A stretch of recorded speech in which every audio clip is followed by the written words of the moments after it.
Buenas tardes, bienvenidos al webinar SG, el reto de la integración en la gestión. Buenas tardes, Borja. Buenas tardes a todos los asistentes. Tenemos el honor de contar con Margarita Delgado y 3 expertos de Pricewaterhouse en este workshop organizado por el Máster de Banca y Regulación Financiera de la Facultad de Económicas de la Universidad de Navarra, junto con Pricewaterhouse. Como siempre, a la banca se le pone en el centro de todo, ¿no? La banca, en su labor social, le ponemos en el centro de antiblanqueo de capitales, en los temas de congelación de activos tan de moda hoy en día y en los temas también de SG. La labor social de la banca creo que hay que ponerla un poco en valor porque es una labor social bastante importante. A continuación voy a presentar a los ponentes. Tenemos la enorme suerte de contar con Margarita, que es nuestra subgobernadora del Banco de España, la primera subgobernadora en la historia del Banco de España, que además es experta en temas de SG y además es una ferviente impulsora de este tema en la banca española, con lo cual le agradecemos muchísimo su presencia. Margarita, por recordar un poco su currículum, en el 2013 fue directora del Departamento de Inspección número 1 de Banco de España. Estuvo en la creación, en la Unión Bancaria, en la creación del Sistema Único de Supervisión desde el 2014 al 2018. Fue directora general adjunta, nada más y nada menos. En el 2018 España la necesitaba y vino como su gobernadora al Banco de España. Pertenece a innumerables comités, entre los que destacaría el Comité sobre el Sistema Financiero Global del BIS, del Bank for International Settlements. A partir del 2019 es miembro de la Autoridad Prudencial en España y nada más que agradecerle muchísimo su presencia. Por otra parte, tenemos a 3 expertos de Pricewaterhouse. Primero es Alberto Calles, un gran conocido en el sistema financiero español, con una larguísima trayectoria en el Banco de España como inspector y está trabajando como socio director de regulación financiera de Pricewaterhouse desde hace 10 años. Lidera la práctica en esta firma y le agradecemos. Estaba pertenecido también a determinados grupos de trabajo de Financial Stability Board, etcétera. Una persona con una experiencia vasta. Pocas personas hay con esa experiencia en el sector financiero en España. A continuación está Álvaro Benzo, que también tiene una trayectoria similar a la de Alberto porque ha sido inspector del Banco de España. Álvaro Benzo estuvo en la Troika, en la crisis financiera y crisis de la deuda europea, estuvo en la creación y tuvo un importante rol en la creación de la Unión Bancaria y estuvo en la Troika de Grecia e Irlanda, con lo cual su experiencia internacional es muy importante. Y por último, tenemos pues un fichaje renombrado de Pricewaterhouse, un fichaje que viene de BVA, que es Arturo Fraile, que es experto en temas de SG, tiene 13 años de experiencia en el sector bancario y en BBVA ha liderado la oficina de sostenibilidad, que daba soporte a otras áreas y daba asesoramiento a otras áreas del banco en temas precisamente de SG. O sea que verdaderamente tenemos un experto real también en la práctica dentro de un banco, porque recientemente ha sido fichado hace muy poquito. Yo voy a dar la palabra a Alberto Calles, que os va a explicar un poquito cómo va a funcionar esta mesa redonda y a continuación hablará Arturo Fraile y daremos la palabra a Margarita y Álvaro Benzo. Muchas gracias a todos. Gracias, gracias Germán. Casi dices que la banca es un centro de blanqueo, pero casi, Sí.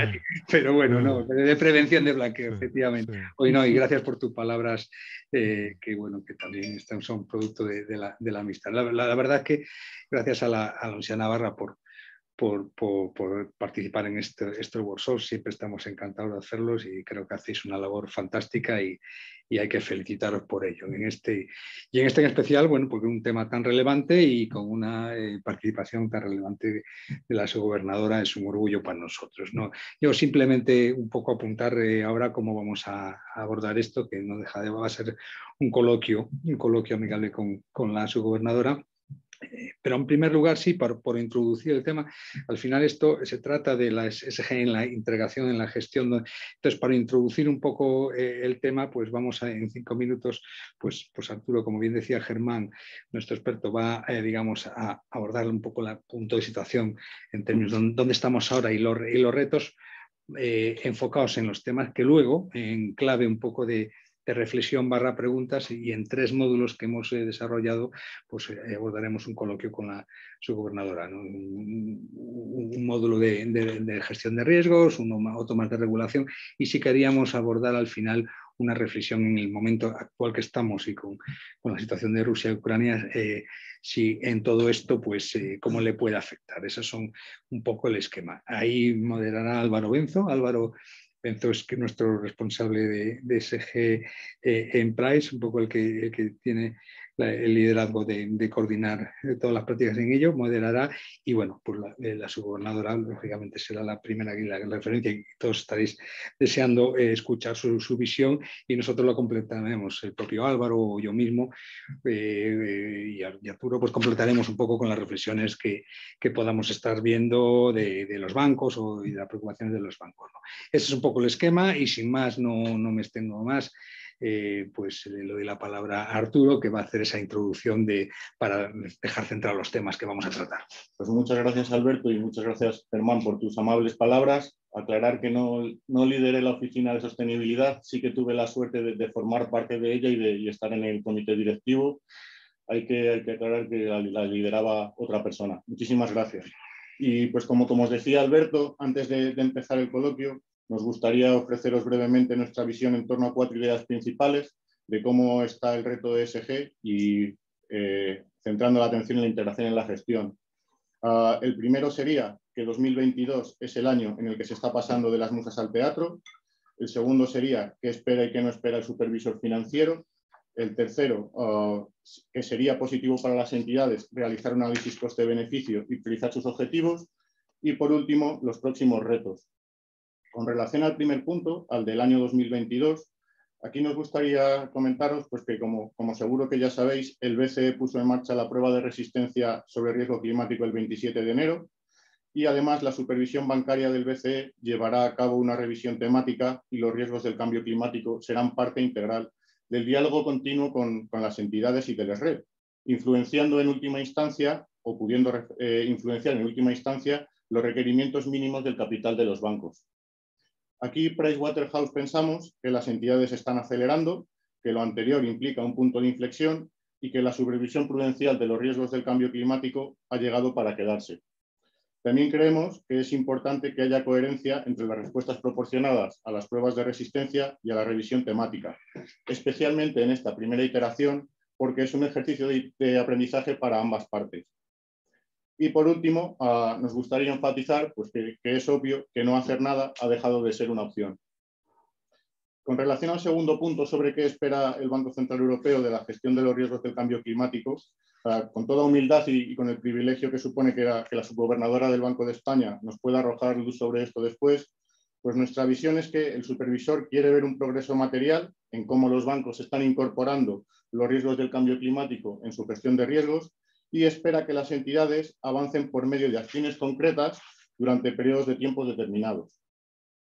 En este sentido, recientemente el Banco Central Europeo ha explicitado que no espera que las entidades dejen de financiar a los sectores más expuestos, como por ejemplo las industrias intensivas en emisiones. Lo que espera es una gestión activa de estos riesgos por parte de los bancos, de manera análoga a como hacen con los riesgos tradicionales.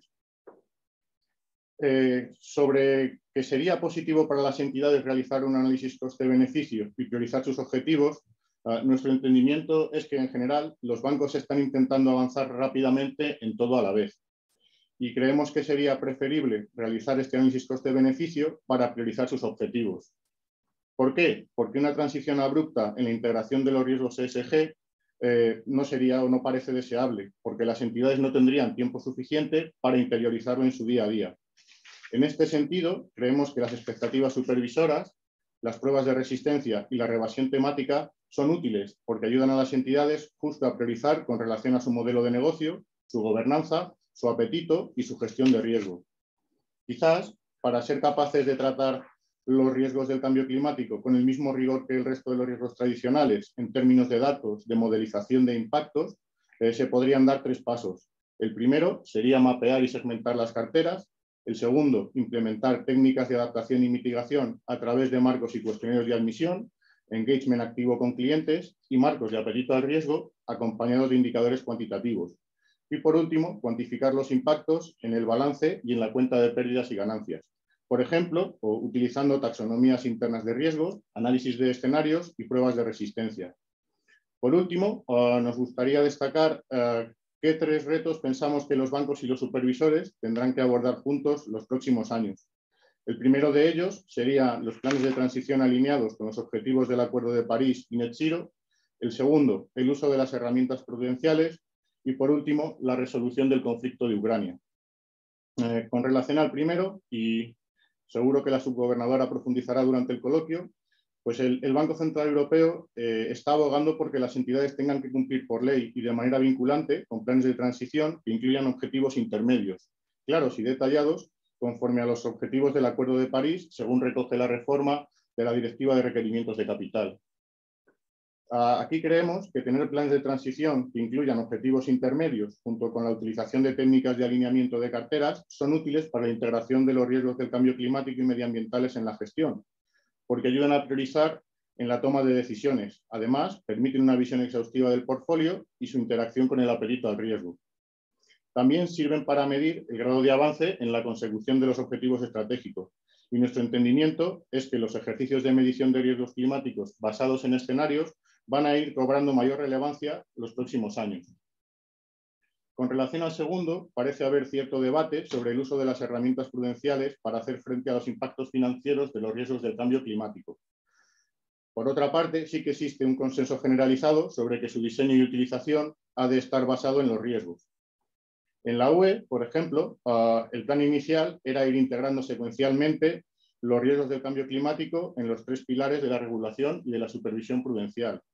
Sin embargo, en la práctica parece que el pilar 3 y el pilar 2 se están diseñando a la vez e incluso que la implementación del pilar 2 podría estar algo más avanzada que la del pilar 3. A nivel internacional, el Instituto de Estabilidad Financiera del BIS, en un documento reciente, concluye que los instrumentos estándar de pilar 1 podrían ser subóptimos y que aplicar el marco prudencial actual o el marco macroprudencial actual o un Green Supporting Factor podría ser inefectivo y potencialmente contraproductivo. También destaca que el pilar 2, dada su flexibilidad, podría ser el candidato natural para asegurar que los bancos gestionen efectivamente los riesgos y que tienen suficiente capacidad de absorción de pérdidas. El planteamiento anterior que les comentábamos quizás podría diferir con la reforma de la Directiva de Requerimientos de Capital que les comentábamos anteriormente. ¿Por qué? Porque, entre otras cosas, pide a la Autoridad Bancaria Europea en 2023 un análisis para evaluar un posible tratamiento prudencial diferencial en términos de APR de los activos financieros verdes y marrones frente al resto y, además, habilita la utilización del colchón de riesgo sistémico macroprudencial para hacer frente, como posible herramienta, para hacer frente a los riesgos del cambio climático. Por último, el tercer reto, que es el conflicto de Ucrania, pues quizás cabría analizar si tendrá consecuencias sobre los tiempos y las prioridades ESG, de manera análoga a lo que ha sucedido con la pandemia. Y esto se analizará en el coloquio a continuación. Muchas gracias. Muchas gracias, Arturo, por ponernos a todos en contexto. Ahora pasaremos a profundizar los temas que ha mencionado Arturo. Subgobernadora, te damos las gracias de nuevo por el lujo que supone poder tener este coloquio. Este es el plato fuerte, por supuesto, de la sesión que tenemos hoy. Uno de los temas que mencionaba Arturo era la intención que ha indicado el BCE, que es de no obligar a los bancos a abandonar los sectores intensivos en emisiones, sino incentivar que se haga una gestión más exhaustiva de estos riesgos, de los riesgos ligados al cambio climático y los riesgos medioambientales, que se integren en la gestión. Sin embargo, la preocupación que existe en el sector, siempre que hay una prueba como la que tenemos ahora encima de la mesa de stress test, es si poner de manifiesto esa exposición a esos sectores intensivos les puede penalizar de alguna manera. Se está acelerando mucho, como no puede ser de otra manera, cuando el supervisor pone el acento en un tema, se están haciendo grandes esfuerzos. Arturo ha mencionado la integración en los marcos de apetito a riesgo, la definición de cuestionarios de admisión. En muchos ámbitos se están haciendo grandes progresos y todo ello en muy poco tiempo, ¿no? Entonces, la pregunta que tienen los bancos con esta idea de no verse penalizados, sino responder a la expectativa del supervisor es en qué se concreta justamente y en qué deben poner el foco las entidades. Bueno, buenas tardes a todos. Gracias, Germán, Alberto, Arturo, por supuesto, Álvaro, que vas a tratar de moderar un poco este diálogo. La verdad es que Arturo ya ha dicho todo, ¿no? O sea, ha dicho prácticamente todo lo que tenía pensado decir yo, ¿no? Pero volviendo un poco a tu pregunta, vamos a ver, yo creo que hay que distinguir un poco distintos planos. Uno de ellos es efectivamente las expectativas del supervisor en cuanto a la gestión del riesgo en la cartera de crédito. Segundo es el stress test y otros elementos que se han puesto encima de la mesa para este ejercicio 2022 como prioridades, que evidentemente es la revisión temática, que bueno, que la ha anunciado ya, creo, en febrero el vicepresidente del SSM, no del Banco Central Europeo, Frank Elgerson, no el vicepresidente del Banco Central Europeo. Pero bueno, todavía, digamos, está trabajando y construyendo un poco la metodología al hilo de lo que se ha hecho, como ya sabéis, en otras revisiones temáticas. La más clásica, evidentemente, que tuve el placer de coordinar, fue la de gobernanza, y la segunda, el Risk Data Aggregation and Risk Reporting, ¿no? Pero bueno, volviendo al tema que nos ocupa, pues yo creo que tenemos que distinguir todos esos planos. Tenemos que distinguir los tiempos y tenemos que distinguir también no solo las herramientas prudenciales, sino también, supongo que luego saldrá en el debate, los impactos, potenciales impactos, bueno, sobre las entidades, ¿no? Entonces, respecto a la primera pata, yo creo que habría que empezar hablando de las expectativas supervisoras en materia de riesgos, que esto, en mi opinión, es lo verdaderamente importante. Ya sabéis que se publicaron hace año y pico, año y medio casi, para todas las entidades. El Banco de España también hizo unas prácticamente en paralelo para las entidades menos significativas, y aquí en lo que se centra es precisamente en la primera parte de vuestros bloques que Alberto ha comentado, ¿no? De estrategia, gobernanza, risk appetite framework, el apetito al riesgo, la gestión del riesgo y un poco también el reporting, ¿no? Entonces, yo creo que yendo un poco a este punto, pues evidentemente el riesgo climático ya sabemos que se puede materializar en los riesgos más tradicionales, ¿no? Riesgo de crédito, operacional, mercado, etcétera, ¿no? Nos faltan datos. Todavía los bancos están trabajando en esa definición, el diseño de los marcos de gestión de riesgos, ¿no?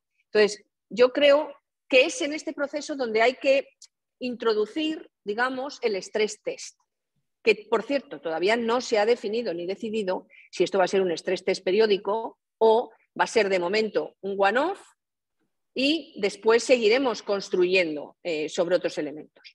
También este año, bueno, pues posiblemente se vayan a hacer más revisiones del riesgo de clima, la E del ESG, se van a hacer revisiones ad hoc en bancos ad hoc. Por lo tanto, tenemos muchas piezas encima del tablero. Tenemos una cierta presión y una decisión que se ha tomado a nivel estratégico para el SSM y la banca europea de focalizar, digamos, la presión a los bancos para que agilicen y se pongan al día y fomenten también ellos de alguna manera esta financiación hacia una economía más sostenible. Pero no deja, para todos, sigue siendo un ejercicio de aprendizaje para todos, y hasta cierto punto de familiarización con este tema, que ya estamos empezando a estar familiarizados, ¿no? Entonces, yo creo que para mí esto sería realmente un poco el marco, ¿no? Vale, ¿qué es lo que queremos de alguna manera obtener, desde luego, con este self-assessment que se va a publicar la revisión, y entiendo que luego también trataremos de las expectativas supervisoras, con las expectativas supervisoras y con el stress test? Bueno, pues yo creo que básicamente el objetivo no es penalizar a los bancos.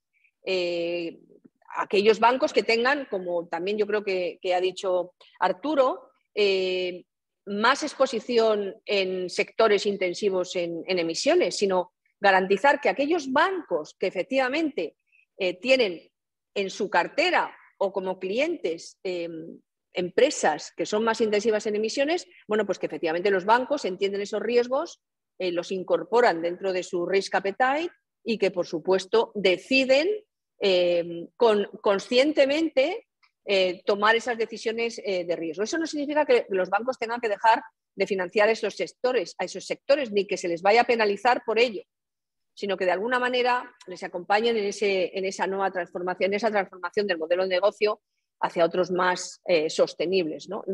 Coincido, por supuesto, que una transformación desordenada y abrupta, pues ya lo estamos viendo. Lo único que va a crear es incertidumbre y menos crecimiento económico, ¿no? Y entonces yo creo que todas estas tensiones, tanto las financieras como las macro, pues tenemos que evitarlas entre todos, ¿no? Y entonces, para mí el resumen sería gobernanza, estrategia, gestión y seguimiento.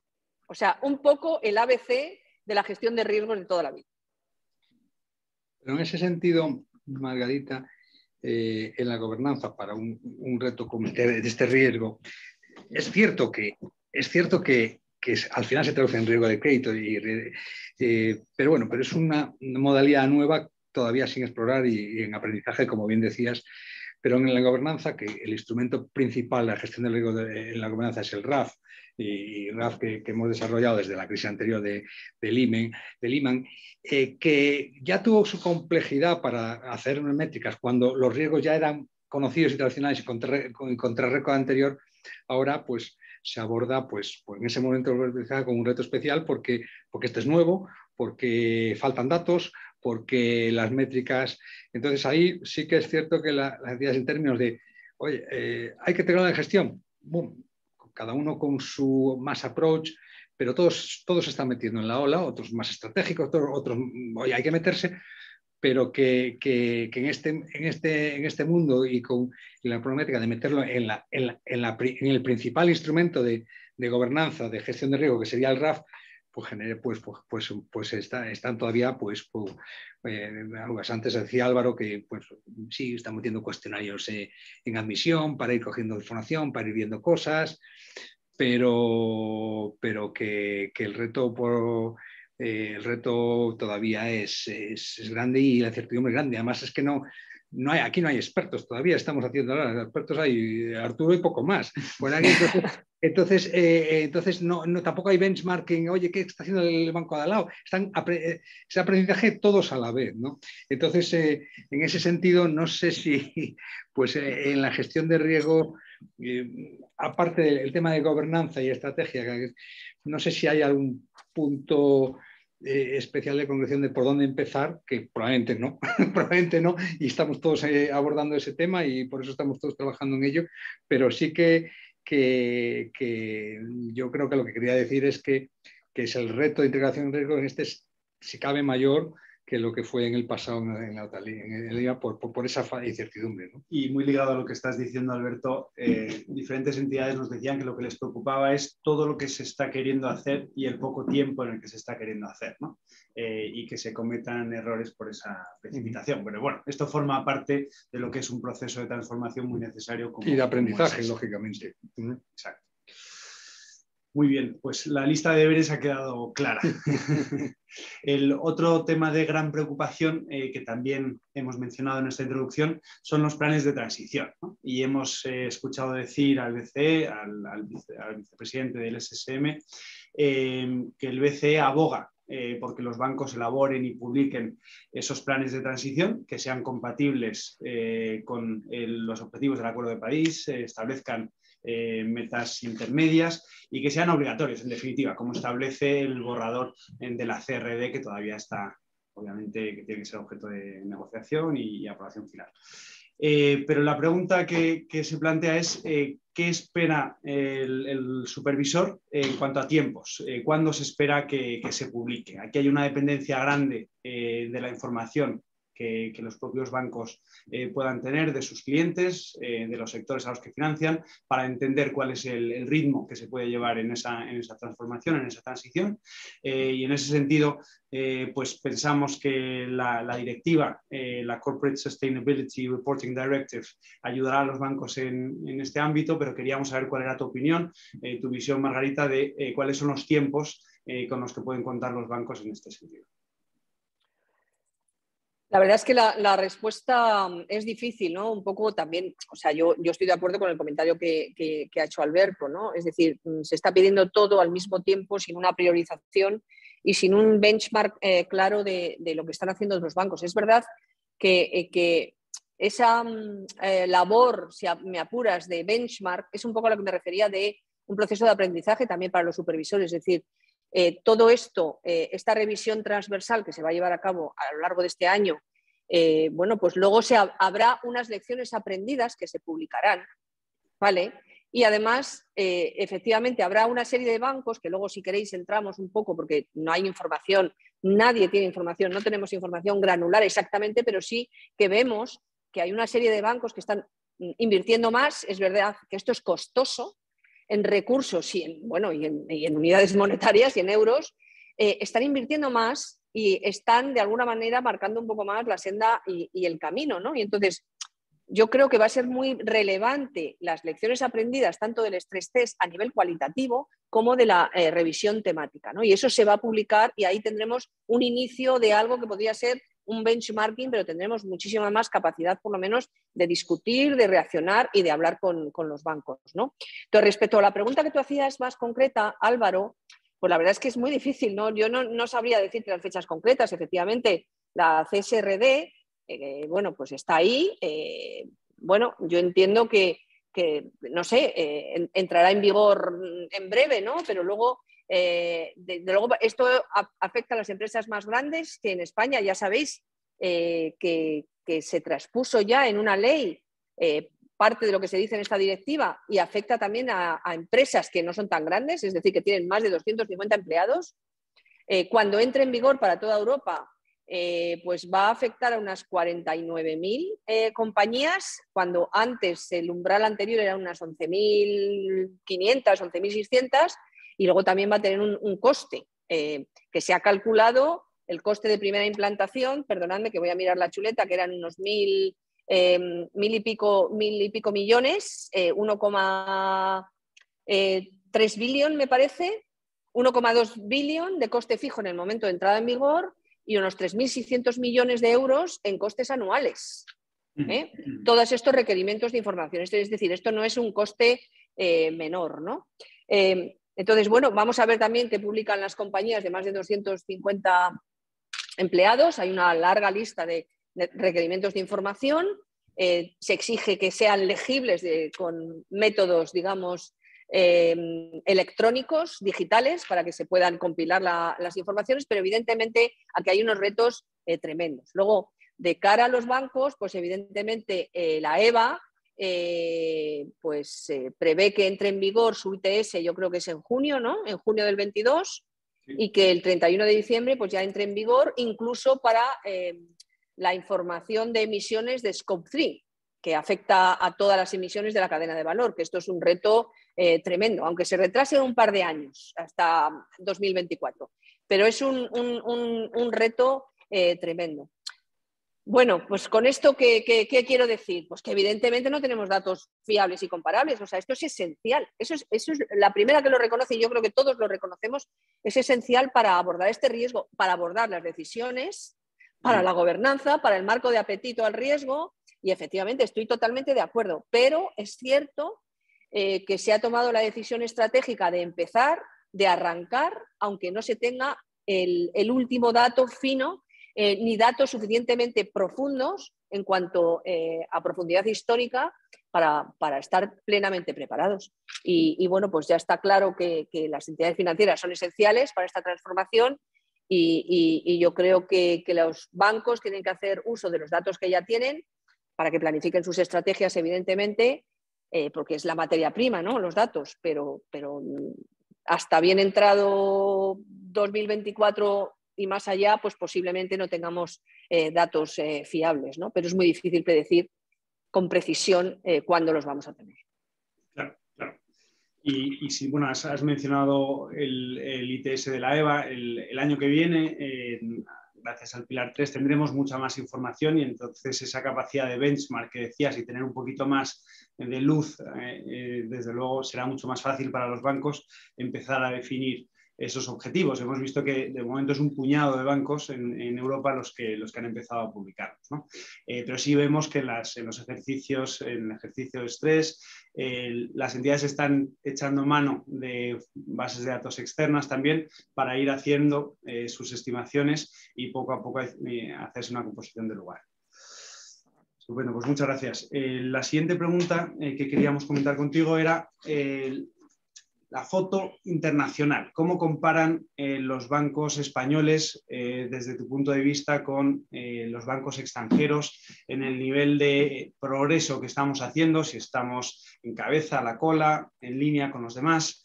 Si crees que los esfuerzos que estamos haciendo son comparables, sobre todo porque preocupaba, leíamos de nuevo las palabras de Frank Elgerson, donde decía que el 90% de la banca no está en línea con las expectativas del SSM y que se han extraído una serie de mejores prácticas, lecciones que se espera que el resto de bancos adopten en un plazo de 2-3 años. Entonces, la idea que da es que hay un grupo muy reducido de bancos que han hecho progresos significativos y que el resto tiene muchos deberes por hacer, ¿no? Entonces, ¿cómo lo ves tú, cómo nos ves a nosotros en esa comparativa internacional? Bueno, vamos a ver, yo permitidme que aquí no voy a ser súper precisa, evidentemente, ¿no? Porque estos datos son individuales de bancos y no puedo darlos, ¿no? Uh-huh. Como muy bien has explicado, Álvaro, pues efectivamente el año pasado se finalizó el seguimiento de las expectativas supervisoras, que realmente es el resultado de las respuestas que se han dado a unos cuestionarios como una especie de autoevaluación, ¿no? Que lo han completado los propios bancos, ¿no? Y ahí pues trataba de autoevaluarse cómo estaban cumpliendo con las expectativas supervisoras. Nosotros también lo vamos a hacer para las entidades menos significativas, ¿no?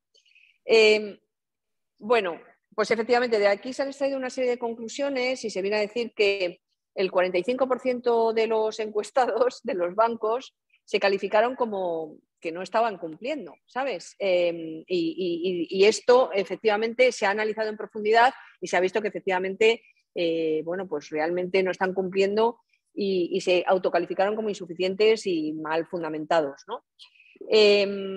Yo creo que, en primer lugar, voy a dar la nota positiva. Yo creo que hay que reconocer el esfuerzo y el progreso, el progreso, ¿no? Pero en cuanto a nivel de divulgación de información, pues yo creo que no hemos aprobado. O sea, los bancos no han aprobado. ¿Cuál es la posición de partida que tienen para cumplir el futuro ITS que tú acabas de mencionar, Álvaro, ¿no? Hay una serie de elementos que son más, digamos, menos buenos que otros, ¿no?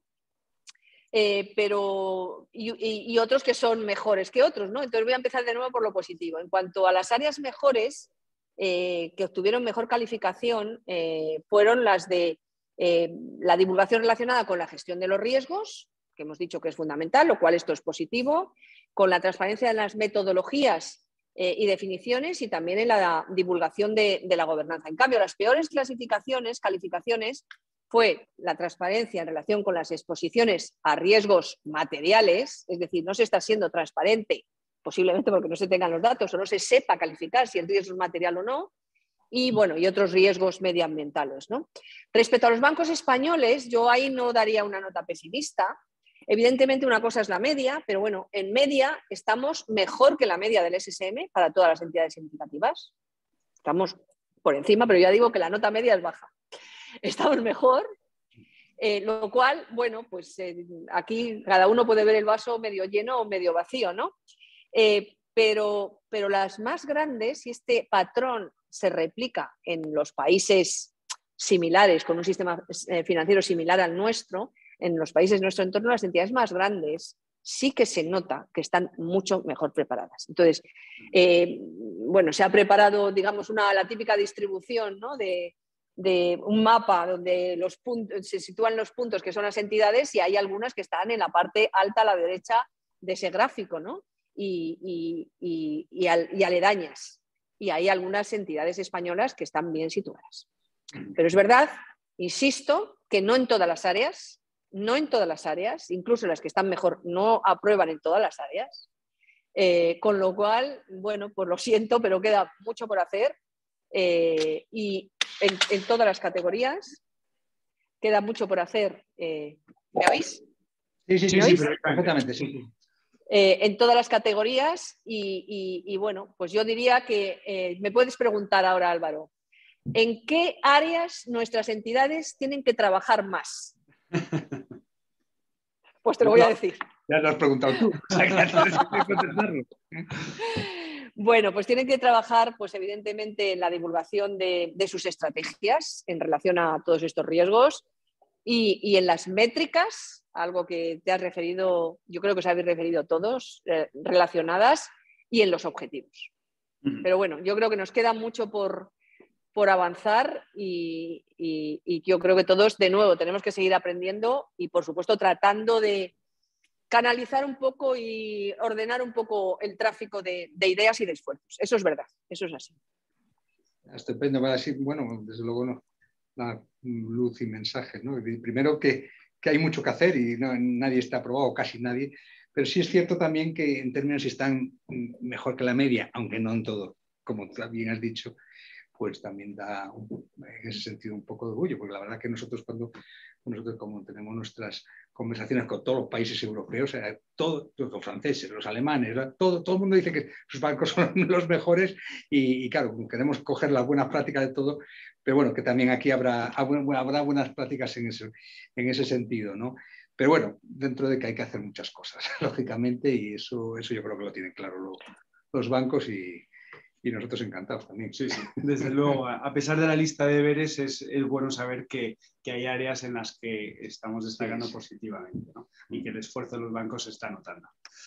Pues pasamos ahora al tema del stress test, que hemos mencionado varias veces. Obviamente es un poco pronto para hacerte esta pregunta porque habéis recibido ahora la primera información.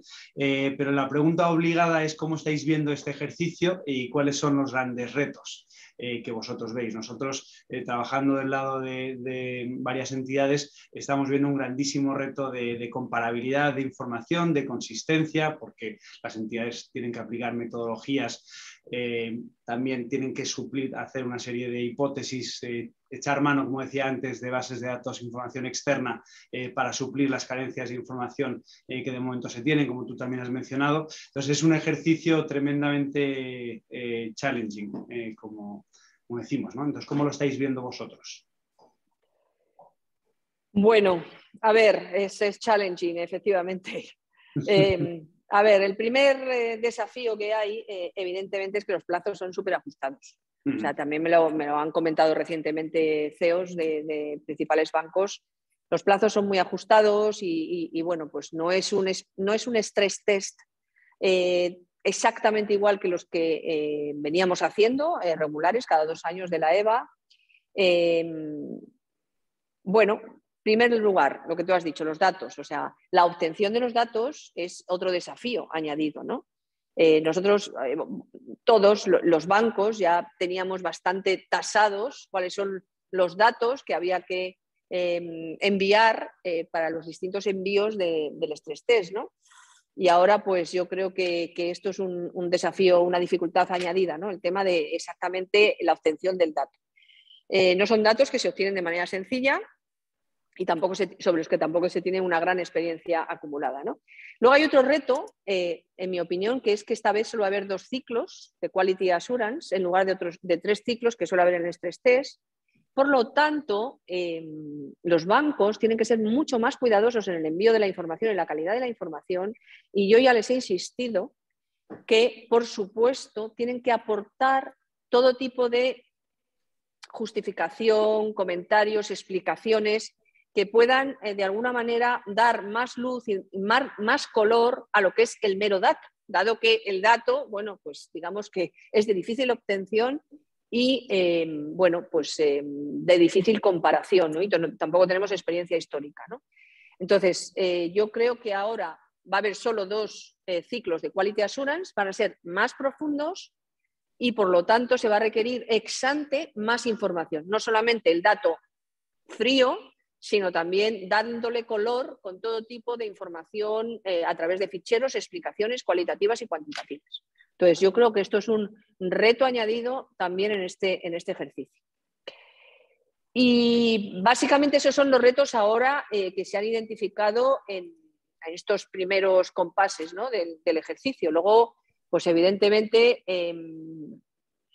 los resultados, la comunicación es otro reto que tampoco hemos discutido todavía, que ya llegará el momento de discutir.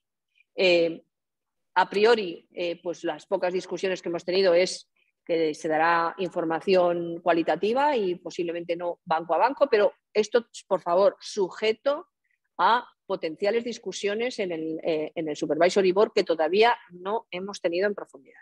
Entonces, el otro reto va a ser para nosotros y también para la industria, evidentemente, la política de comunicación. Estupendo. Pues me alegro que comentes o que enfatices la importancia de aportar información, explicaciones adicionales que acompañan a esos datos, porque es lo que nosotros estamos viendo también y los bancos, desde luego, están trabajando mucho en esas notas explicativas que acompañan a los datos, los resultados que van calculando. Teniendo en cuenta estas dificultades que decíamos de la consistencia, la dificultad de la comparabilidad y, por tanto, de sacar conclusiones, ¿cómo se van a utilizar? Vosotros habéis mencionado que se va a tener en cuenta dentro del SREP, como es lógico, ¿no? Pero ¿en qué se concreta eso teniendo en cuenta estas dificultades? Si se va a hacer con cierta precaución, ¿cuál es un poco el consenso internamente sobre este tema? A ver, esto también lo hemos debatido internamente y bueno, pues aquí había posiciones un poco dispares, ¿no? Pero la posición de consenso es que efectivamente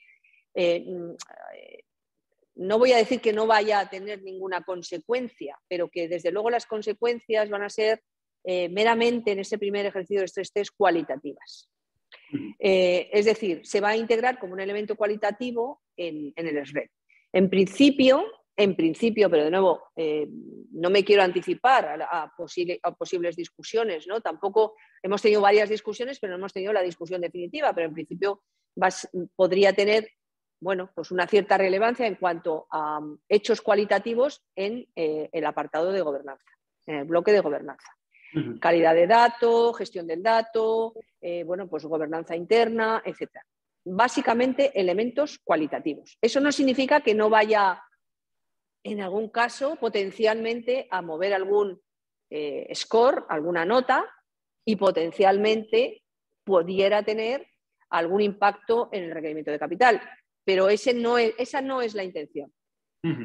La intención es que sea meramente cualitativo y que no tenga una consecuencia directa en los requerimientos de capital.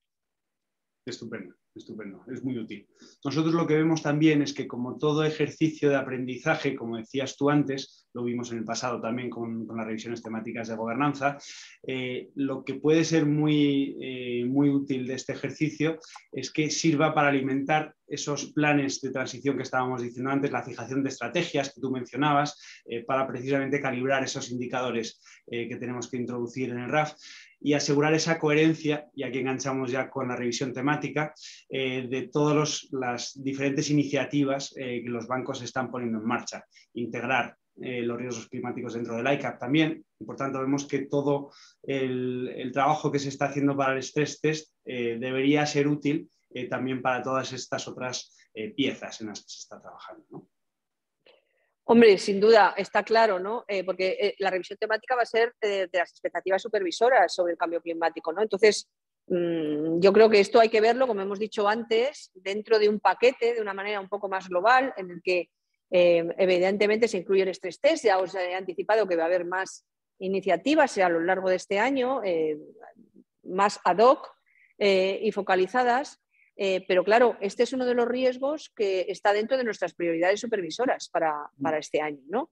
Entonces, es muy pronto para que yo anticipe nada, porque lo he de confesar, no tengo información de detalle, o sea, se está ahora mismo discutiendo en los equipos cómo se va a planificar esta revisión temática, etcétera, etcétera.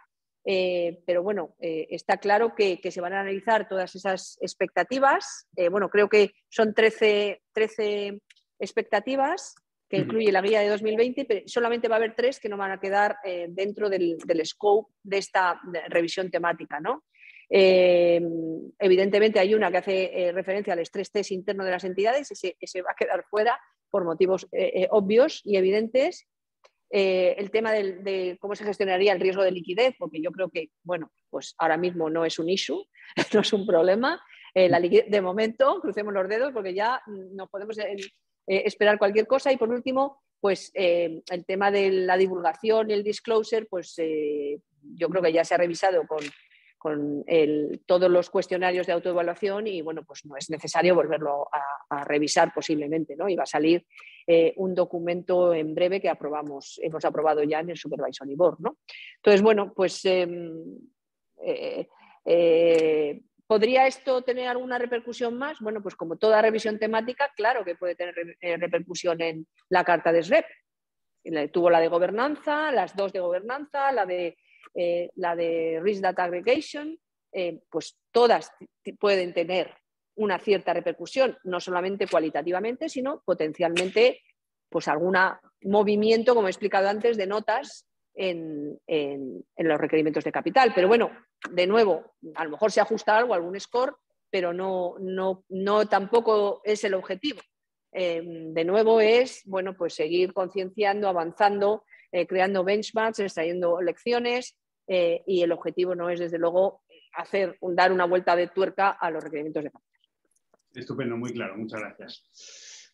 Siguiendo con el tema de la gestión, la reflexión que hacíamos internamente y recordando también los primeros compases de la pandemia es cómo el impacto de la pandemia obligó a los bancos a hacer una gestión mucho más sectorial o a desarrollar más su visión sectorial, tratando de acotar en mucha mayor medida el impacto que podía tener la pandemia, porque esta crisis, muy diferente de las anteriores, pues tenía un impacto muy desigual por sectores, ¿no? Me parece que tú hacías en una de tus intervenciones hace tiempo una reflexión también sectorial en el ámbito de los riesgos climáticos, del ESG, hablando de sectores muy rentables hasta ahora, también muy intensivos en emisiones, que probablemente tendrían un impacto como consecuencia de este proceso de transformación y, por tanto, nuestra sensación es que hay que ir profundizando, hay que seguir profundizando en esa gestión sectorial. De hecho, no valen los sectores ni los subsectores. En la problemática de ESG hace falta un análisis mucho más granular y queríamos confirmar esto contigo y cuál es la visión del supervisor, si se está avanzando lo suficiente en esa visión más granular. Pues yo creo que este es un debate bastante interesante, Álvaro. No solamente por los riesgos ESG, por la pandemia y por, bueno, los desafortunados acontecimientos geopolíticos que tenemos encima de la mesa. Este es un punto, en mi opinión, muy interesante. Evidentemente, todo bajo el paraguas de la gestión del riesgo y que verdaderamente el riesgo es lo que importa y lo que importa a los bancos, el análisis, valoración, seguimiento y consecuente pricing y, bueno, pues todos los modelos, etcétera, etcétera, ¿no? Y toda la segmentación y los modelos de admisión y de seguimiento. Pero bueno, yo eso no voy a dar aquí lecciones porque los banqueros saben mucho más que yo. Pero un poco reflexionando sobre tu pregunta, efectivamente hicimos al principio, bueno, yo creo que en 2018, 2019, en otoño del 18, sí, yo creo que fue, hicimos un estudio por sectores, efectivamente, sobre cómo se habían comportado distintos sectores productivos de la economía española y su potencial, en aquel momento tampoco teníamos más datos, pero bueno, con los datos disponibles, su potencial exposición al riesgo de transición. Utilizamos los datos de la Central de Información de Riesgos, fundamentalmente, y calculamos PDs y LGDs implícitas, ¿no? Y bueno, pues ese estudio concluía que aproximadamente un 25% de la exposición bancaria española pues estaba expuesta a sectores potencialmente más afectados a los riesgos de transición. O sea, así de claro. Energía, básicamente, automoción, etcétera. No recuerdo los sectores, pero bueno, se puede publicar, se puede consultar porque está publicado, ¿no?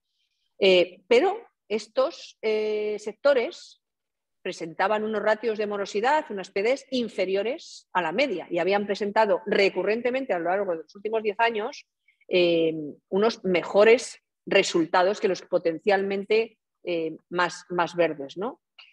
Pero bueno, esto puede ser, también lo decíamos en el informe, explicado porque muchos de esos sectores son sectores pseudo regulados o regulados en los que tienen una estabilidad de ingresos recurrentes y bueno, pues unos costes con una cierta variación, evidentemente, pero bueno, mantenidos en el tiempo y que además son capaces de repercutirlo vía precio a los consumidores, clientes, etcétera, ¿no?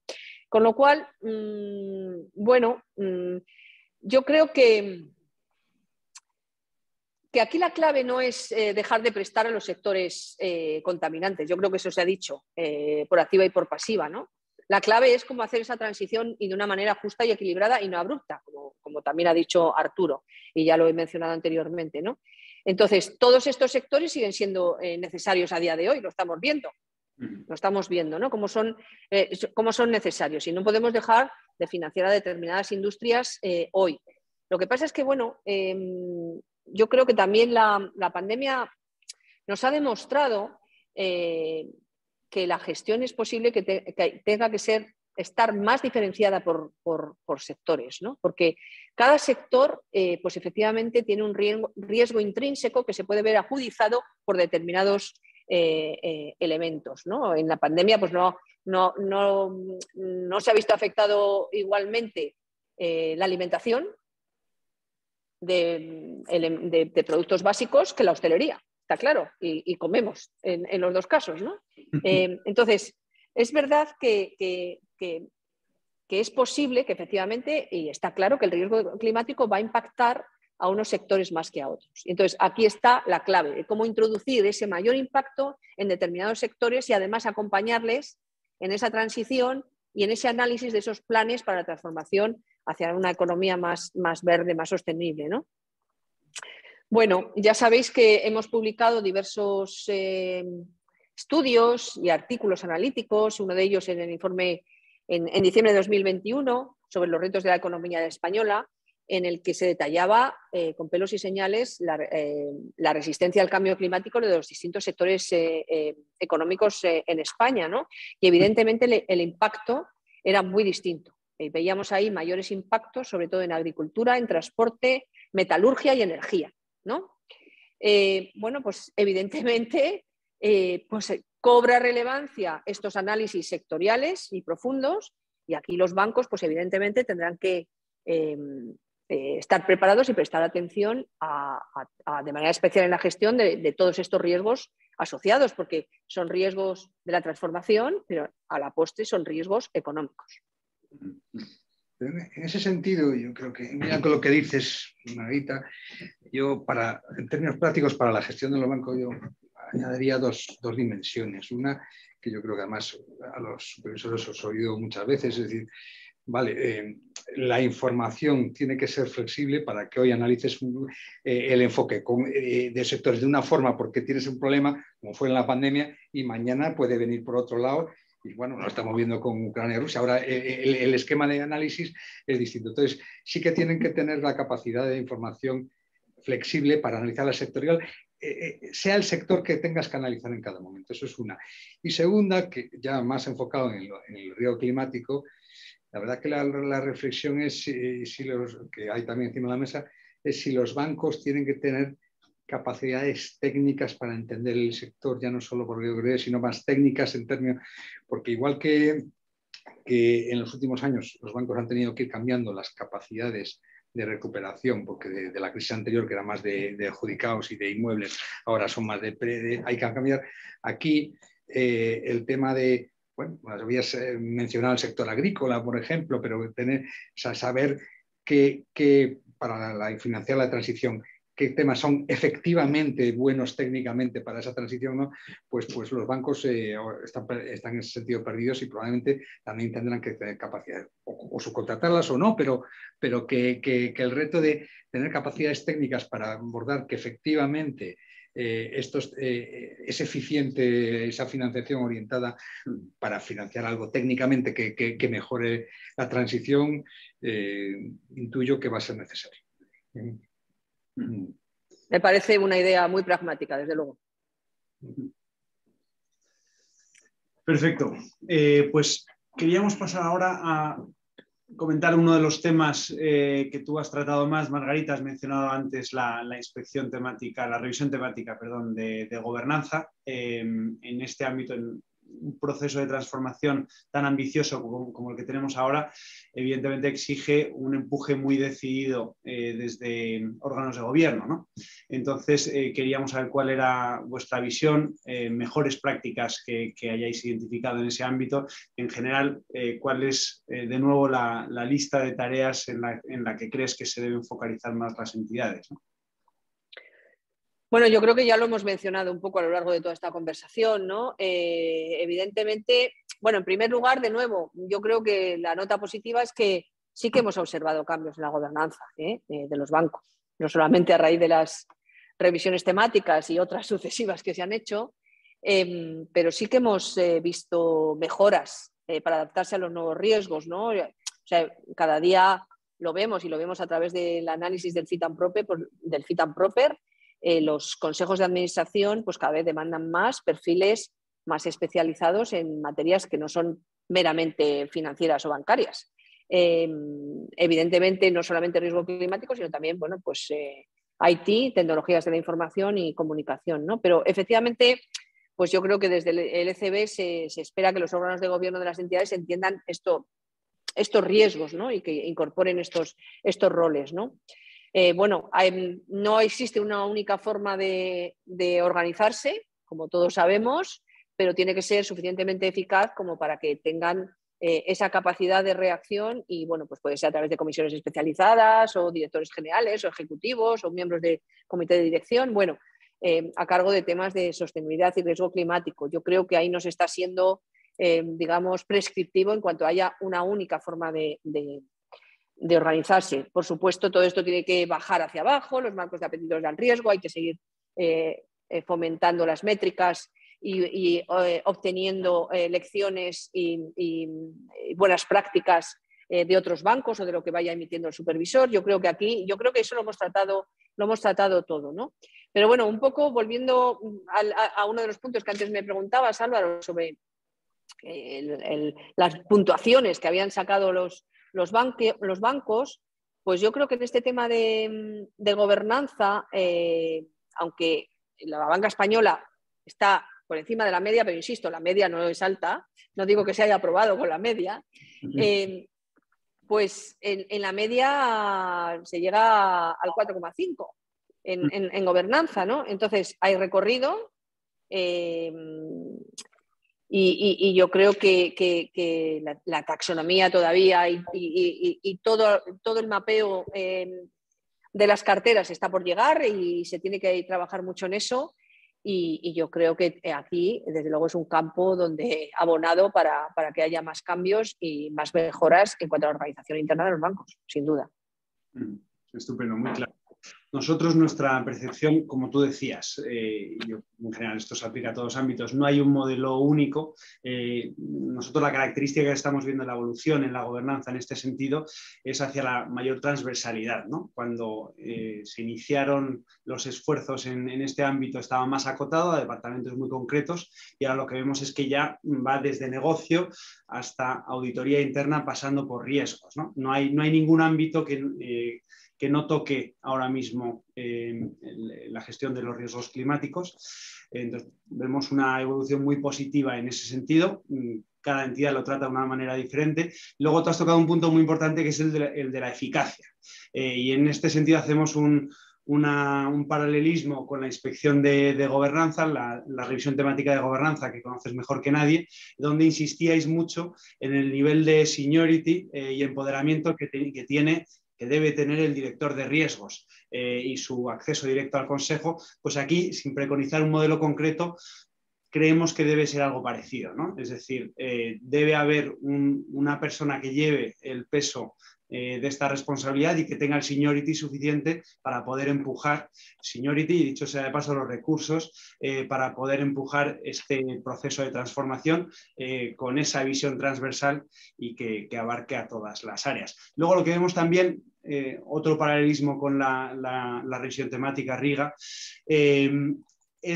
hablabas de que hay comisiones especializadas en algunos casos, en otros bancos esa responsabilidad se ha atribuido a comisiones ya existentes, pero lo que nos parece que también será interesante, como pasaba en aquel momento, son las comisiones conjuntas, ¿no? Es decir, esto de nuevo es muy transversal, afecta no solamente a una comisión de sostenibilidad o a una comisión de nombramientos y gobierno corporativo, sino también a la comisión de riesgos, por todo lo que hemos dicho hasta ahora en la integración en la gestión de riesgos, también a la comisión de auditoría, como de hecho se ha dicho en el Código de Buen Gobierno de la CNMV. Entonces, creo que las experiencias que hemos ido aprendiendo, de hecho, gracias a la revisión temática de gobernanza, son aplicables también en este ámbito, ¿no?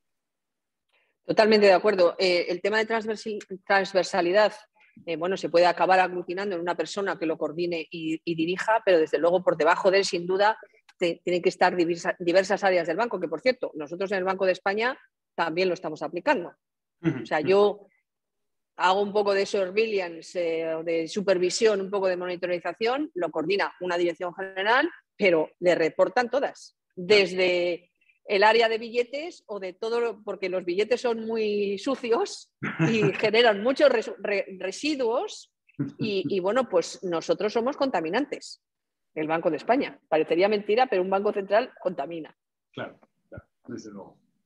Fenomenal, pues con esto cerramos el bloque de supervisión y queríamos hacerte una pregunta sobre regulación, que de hecho hemos tocado también en nuestra introducción, y es el debate que se está dando incluso también dentro de Basilea, y hay una nota de Fernando Restoy del Financial Stability Institute en este sentido, sobre si este debe ser un riesgo a tratar a incluir dentro del Pilar 1.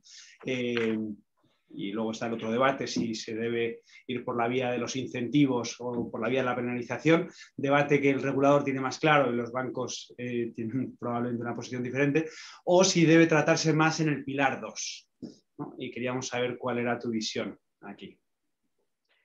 Bueno, aquí os puedo dar mi visión personal, como también se le ha dado a Fernando, ¿no? Y bueno, me alineo bastante con el papel, pero en mi visión personal, pues evidentemente lo primero es qué parte de, no sé, de estos riesgos de transición y físicos, pues a lo mejor se pueden trasladar a riesgos más clásicos, lo que hemos dicho al principio, ¿no? Que a lo mejor hay una parte, ¿no? O sea, si una empresa se ve impactada en su cuenta de resultados ya en un horizonte temporal de un año, pues eso parece que es un poco más riesgo de Pilar 1, ¿no? De riesgo de crédito, ¿no?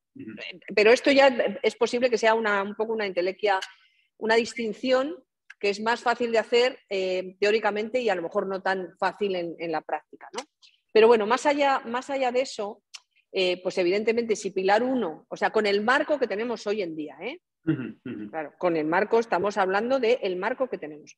Si Pilar 1 recoge el capital para absorber las pérdidas esperadas en un horizonte de un año, pues evidentemente, y para lo cual se necesita un histórico de pérdidas, pues parece que tiene sentido que decir, ergo, el riesgo climático no se adapta precisamente al 100% a este marco. Es decir, salvo aquello que veamos clarísimamente, oye, yo qué sé, una petrolera que le suben el precio de la tonelada de CO2 en el mercado y le impacta directamente en la cuenta de resultados y pasa de beneficios a pérdidas, bueno, estoy exagerando, evidentemente, este no es un caso real, ¿no? Pues a lo mejor dices, bueno, pues esto es parte del riesgo de transición o de, ¿vale? Pero se puede medir rápidamente en el riesgo de crédito, ¿no? Y en los modelos. Pero vamos a abstraernos de eso, ¿no? Entonces, yo creo que eso, lo que decía antes, pues parece que los riesgos de Pilar 1 no se adaptan al 100% a lo que es la definición de un riesgo de Pilar 1, ¿no? Entonces, bueno, pues tendríamos que plantearnos exactamente qué hacer, ¿no? Si fuéramos hacia una especie de tratar de ver cuál sería la evolución de esos riesgos a lo largo del tiempo, pues tendríamos que empezar a hablar de distintos escenarios, de un mapa de escenarios, y yo creo que esto es demasiado complejo e incierto, porque habría que introducir un montón de hipótesis y variables en el corto, medio y largo plazo, ¿no? Con lo cual, pues parece que yo creo que esto está un poco descartado, o sea, directamente el pilar 1, única y exclusivamente el pilar 1 está descartado para recoger todos estos riesgos. Entonces, parece, de nuevo, dentro del marco que tenemos ahora mismo de capital, pues parece claro que aquellos riesgos que no están incorporados en el pilar 1, pues se incorporen vía pilar 2. Este es un marco mucho más flexible, puede recoger adones de capital y puede recoger requerimientos cualitativos. Bueno, yo personalmente me inclino más hacia este tipo de mediciones y de requerimientos de capital. Es verdad que la Comisión Europea pues ha hecho es un call of expression, ¿no? Ha emitido una petición se llama Call of Expression of Interest, Álvaro, recuérdame, no, ha preguntado. Sí. Ha hecho preguntas reservadas sobre cuál es la opinión a distintas autoridades sobre cómo se debería introducir en el marco de capital este riesgo, ¿no? Yo, sinceramente, ya os digo, lo veo más pilar 2 que pilar 1, y luego está el tema que también está incluida en esa petición de información sobre otro tipo de buffers y requerimientos de capital. Yo personalmente considero que los requerimientos macroprudenciales tampoco se pueden adaptar a las necesidades de este riesgo, que es un riesgo de muy largo plazo y que además requerirá una serie también de acciones mitigadoras para este riesgo, ¿no? Entonces, sinceramente, no veo ahora mismo nada más que el pilar 2, ¿no? Yo creo que si fuéramos a un Green Supporting Factor o a un Brown Penalizing, ahora mismo no hay evidencia empírica, como hemos dicho antes, incluso la contraria. Tenemos evidencia contraria con datos históricos de su diferenciación por riesgo. Y por lo tanto yo creo que no estaría en ningún sentido justificada una medida o penalizadora o beneficiosa de alguna manera para el cálculo de los APRs. Respecto al marco macroprudencial, yo creo que esto podría introducir una serie de distorsiones de difícil manejo y de imposible cálculo en la asignación de factores, que yo creo que es peor el remedio que la enfermedad. Y los riesgos que se asumen son de una complejidad tal que somos incapaces de valorarlos hoy en día. Pero, insisto, en mi opinión personal, que quede claro. Totalmente de acuerdo, Margarita, pero totalmente. Y antes hablabas del enfoque pragmático del tema de sectores, dándole también un punto pragmático aquí. Estamos hablando de la complejidad de estos riesgos nuevos, sin track record. Entonces, el meterlo en pilar 1 es que es de un riesgo brutal. Eso estoy totalmente de acuerdo. Yo me acuerdo cuando salió el pilar 1 y el pilar 2 en un primer momento, que pues algo que técnicamente podía ser hasta mucho más fácil de medir como riesgo de tipo de interés, pues por temas de complejidad e incluso de acuerdo entre los, dijeron, pues al pilar 1 pues no se podía, pues venga, pues al pilar 2. Esto al pilar 1 sería muchísimo más arriesgado todavía en ese sentido. Y bueno, por poner ese punto de pragmatismo comparado, porque es que sería ahora, insisto, muy arriesgado. Totalmente de acuerdo. Perfecto. Ya para cerrar, la pregunta obligada por la situación triste en la que estamos es ¿cómo crees que puede afectar el conflicto que ahora mismo tenemos entre Rusia y Ucrania precisamente al impulso que se le estaba tratando de dar? Esta mañana escuchábamos a Borrell, al alto representante de política exterior, diciendo que hay que reducir la dependencia. Eso sugeriría seguir avanzando en la línea ESG precisamente para depender menos de fuentes de energía tradicionales como es el gas ruso, ¿no? Pero ¿cómo lo ves tú? Y también abriendo la pregunta a otros ámbitos, no solamente la E del ESG, sino también a la S y la G, que pensamos que también se ven afectados por este conflicto. Y esta pregunta también nos la han hecho asistentes del seminario. Bueno, pues la verdad es que es una pregunta súper interesante, Álvaro. Yo te diría que la más interesante de todo este diálogo, porque, pues como dirían los economistas, de momento hay una incertidumbre tremenda, el nivel de incertidumbre es máximo, llevamos muy pocos días todavía de conflicto y todavía no conocemos en profundidad cuáles son las implicaciones. Podemos entrever algunas, ¿no? Bueno, si me pongo un poco más teórica, pues evidentemente el canal comercial con España en concreto es modesto.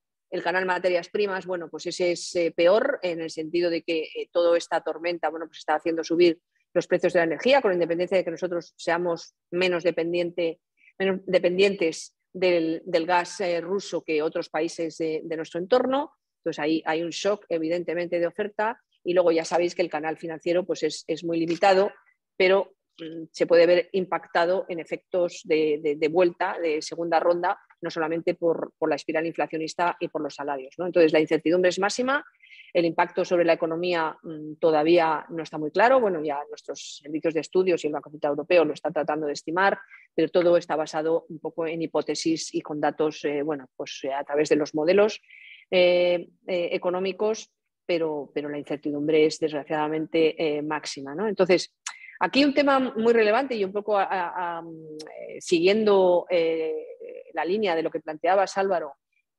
sobre autonomía, yo creo que el tema más relevante ahora mismo es que deberíamos, como Europa, reflexionar sobre la autonomía estratégica, ¿no? Y el concepto de autonomía estratégica. Esto no solamente aplica o aplicaría al gas ruso, ¿vale? Más allá de precios, impactos en precios y de impactos económicos, sino que debería aplicar a muchos otros sectores, ¿no? Y aquí entra en juego efectivamente la transición y el redireccionamiento hacia inversiones que permitan esa transición. Entonces, por un lado yo veo que ahora mismo hay una oportunidad, pero la incertidumbre puede frenar las decisiones de inversión que se estén ahora mismo tomando, que se habían tomado previamente a la inversión rusa, de muchos sectores. Por ejemplo, un sector, hemos estado hablando de sectores que sea muy intensivo en energía, pues a lo mejor puede pensar que existe una oportunidad de los fondos del Next Generation EU, que tenemos obligación de invertir, creo que es un 30%, un 25% de todos los fondos en la transformación energética, efectivamente, en una decisión de inversión y migrar hacia una dependencia menor de fuentes de altas emisiones, ya sea gas o sea petróleo, ¿no? Entonces, si tú o yo fuéramos empresarios, cosa que no lo soy, yo por lo menos no lo soy, pues tendría ese dilema. Si verdaderamente, incluso con este nivel de incertidumbre, pues digamos, dar un paso adelante, solicitar, entrar en los procesos de solicitud de los fondos y efectivamente apostar decididamente por esta transformación. Es posible que se haga, igual que cuando nos enfrentamos a la pandemia, todos decimos que la transformación digital se ha acelerado, era algo que estaba ahí y a lo mejor el paralelismo nos puede servir para pensar en positivo, ¿no? Y que los empresarios verdaderamente inviertan, apoyados también por el sector privado y financiero, que es una oportunidad, y aceleren esa transformación. Porque si no, bueno, pues vamos a entrar en una espiral de menor crecimiento económico también y vamos a perder la oportunidad única que es de obtener un mayor rendimiento por cada euro gastado de los fondos Next Generation EU que ahora se nos brinda, ¿no? Y este es un tema bastante importante para la economía española, porque ya sabéis que, bueno, pues tradicionalmente España no se ha caracterizado por ser demasiado eficiente en el uso de los fondos, pero por varias razones, ¿no? Y a lo mejor una de ellas es incluso que nuestra administración pública no tiene suficientes recursos para absorber, tramitar y gestionar todos estos fondos, ¿no? Pero bueno, a lo mejor hay otras razones, ¿no? Pero el caso es que tradicionalmente no hemos sido capaces y yo creo que ahora sí lo somos y aceleramos esta transformación con estos fondos que nos vienen de Europa, pues pues aquí lo dejo, ¿no? Yo me decantaría por el lado positivo, pero aquí, claro, el lado, digamos, menos positivo es que, claro, existe un nivel elevadísimo de incertidumbre y las decisiones de inversión, pues a lo mejor no son tan fáciles de tomar. Y es también comprensible.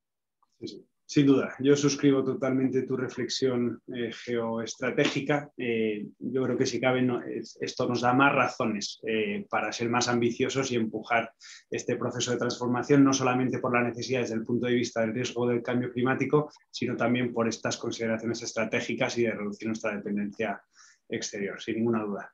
Bueno, con esto hemos agotado el tiempo. Siento que no vamos a poder contestar algunas de las preguntas que nos han llegado a través del chat, pero yo creo que ha sido interesantísimo. Espero que no te hayamos bombardeado demasiado con preguntas, pero bueno, yo creo que desde luego ha sido muy, muy esclarecedor y tremendamente útil. Así que muchísimas gracias. Como he dicho al principio, un lujazo, Margarita, contar contigo y muchas gracias por tu transparencia. Muchas gracias a todos y a Germán también, que ahora no le veo en pantalla, pero le doy las gracias y bueno, hasta la próxima. Gracias a todos. Gracias. Muchas gracias a la universidad por organizarla. Hasta pronto.